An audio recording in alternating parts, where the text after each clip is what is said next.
Hello বন্ধুরা, welcome to my channel. বড়দের প্রণাম জানিয়ে এবং ছোটদের অনেক অনেক ভালোবাসা জানিয়ে আমি আমার ভিডিওটি শুরু করছি। আজ হলো গিয়ে সোমবার, এখন বাজে সকাল 8টা। চলো তোমাদেরকে সঙ্গে নিয়েই রান্নাঘর থেকেই আমি আমার ভিডিওটি শুরু করছি। দেখো, আজকে পহলা বৈশাখ উপলক্ষে মটন নিয়ে আসছে 2 কেজি, আর দেখো চিকেন নিয়ে আসছে 1 কেজি, আর পটল ভাজা হয়েছে, চাটনি হয়েছে, আর একটা শাকের তরকারি বানানো হয়েছে। দেখো, এক পাশে আমি মাটনের জন্য মশলা কষছি, আর এক পাশে চিকেনের জন্য মশলা কষছি। আমার মটনের যে মশলাটা প্রায় কষা হয়ে গেছে, তাই আমি মটনটা দিয়ে ভালো করে কষে নেব।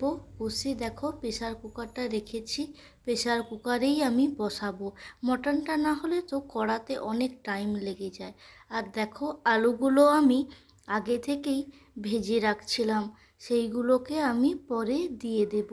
আর একটু মটনটাকে কষে নিই, প্রেসারে যখন দেব তখন দিয়ে দেব। জানো তো বন্ধুরা, আমাদের বাড়িতে আজকে 10 জনের মতো আত্মীয় এসেছে পহলা বৈশাখ উপলক্ষে। আমার মামা শ্বশুর, আমার মাসি শাশুড়ি, মামা শ্বশুর বলতে আমার শাশুড়ির ভাই হবে, তারা লন্ডনে থাকে, এখানে এসেছে বেড়াতে, আর আমাদের বাড়িতে আজকে এসেছে। সেই জন্যই আরও আয়োজনটা খুব বিশাল করে হয়েছে। দেখো, কষছি, আরও মটনটা ভালো করে কষা হয়ে গেলে তারপরেই আমি প্রেসারে দেব। মটনটা কিন্তু খুবই টেস্টি হয়েছে, সবাই বলছে খুব ভালো রান্নাটা হয়েছে। আমারও মনে হয় যেন চিকেনের থেকে আমি মটন যেই 2-3 বার করেছি খুব টেস্ট হয়, জানো তো বন্ধুরা।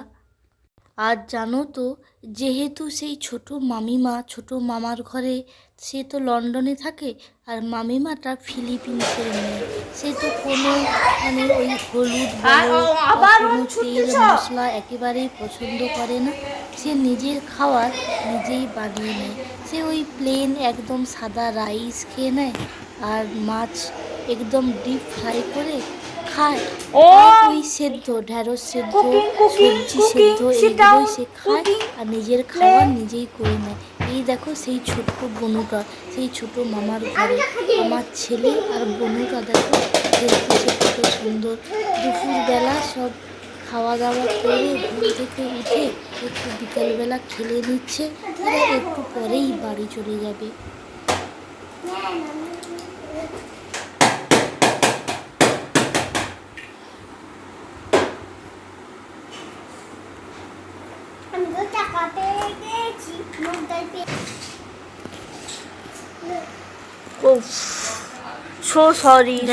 পায়ে কেমন জল ঢুলির মতো হয়ে গেছে।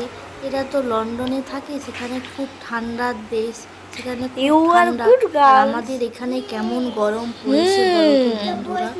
এত গরম, আর কেমন মশা কামড়ে দিয়েছে। মশা যেই কামড়ে দিয়েছে পায়ে কয়েকটা অ্যালার্জির মতো হয়ে গেছে, আর কেমন জল ঢুলির মতো হয়ে গেছে, কি ফুলে গেছে। আমার ছেলের একটা মলাম ছিল আর পাউডার ছিল, সেইগুলোই দিয়েছি। বাচ্চা মেয়েটা কত কষ্ট পাচ্ছে দেখো, গরমে কেমন খেলতেছে, আর খুব অ্যাডজাস্ট করার ক্ষমতা আছে জানো। যেই পরিবেশেই থাকে সেখানেই মানিয়ে গুছিয়ে নিচ্ছে। দেখো, আমার ছেলেটার সঙ্গে খেলছে। আমার ছেলেটা তো খুব দুষ্টু, সে যেইটাই নেবে ওকেও সেটা নিতে হবে।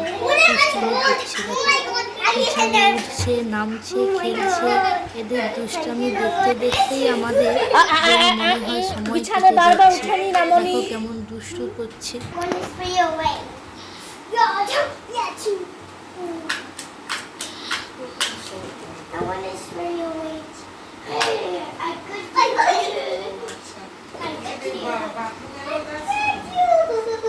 দেখো, মামি মাকে আরেকবার চা করে দেবো না, কি করবো? মামি মা আরেকবার চা খায় নাকি?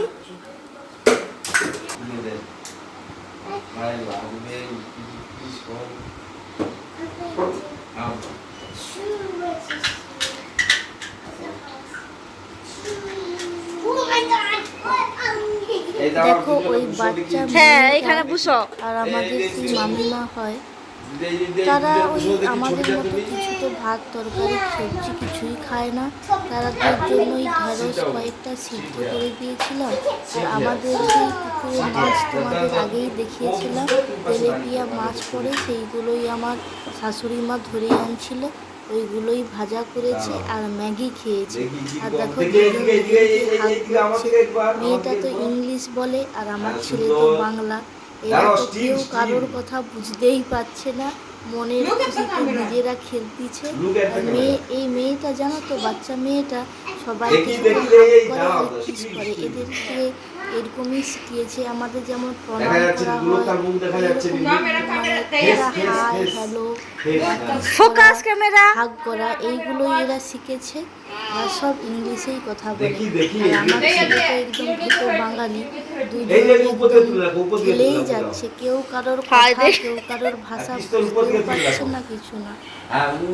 দেখো এইটা সেই ছোট মামিমা হয়, দেখো ওই যে বাচ্চা মেয়েটা ছেলেটাকে ধরে চিপে আছে, তো ওই জন্য মা এসে তাকে ছাড়াই দিচ্ছে, বলছে যে তোমরা পাশাপাশি দুজনে দাঁড়াও, ঠিক আছে তাকাও। দুজন একেবারে সারা দিনটা মাতিয়ে দিয়েছে আর দুষ্টামি করছে। মেয়েটাকে দেখলে তো আমার খুব কষ্ট হয়। দেখো গরমে পাচ্ছে, ভেসে যাচ্ছে, গোটা পিঠে একেবারে ঘামাচি বেরিয়ে গেছে, মশা তো পায়ে এমন কামড়েছে, 7-8টা হয়ে গেল, একেবারে ভিড় মতো হয়ে গেছে। দেখলে না খুব দুঃখ হবে, জানো তো। শুভ নববর্ষে সবাইকে জানাই, আমার সমস্ত পরিবারে যত বন্ধু আছে, আমার পরিবারের সবাই সদস্য আছে, সবাইকে জানাই নববর্ষে এবার ফটো ডিলিট হয়ে যাবে। ভালো থেকো, ভগবানের কৃপায় সবাই ভালো থাকো, এটাই আমি চাই। সবাইয়ের সুস্থ কামনা করি। যারা আমার এই ভিডিও দেখে পছন্দ করেছো, সবাই করে দিও। Bye, see you.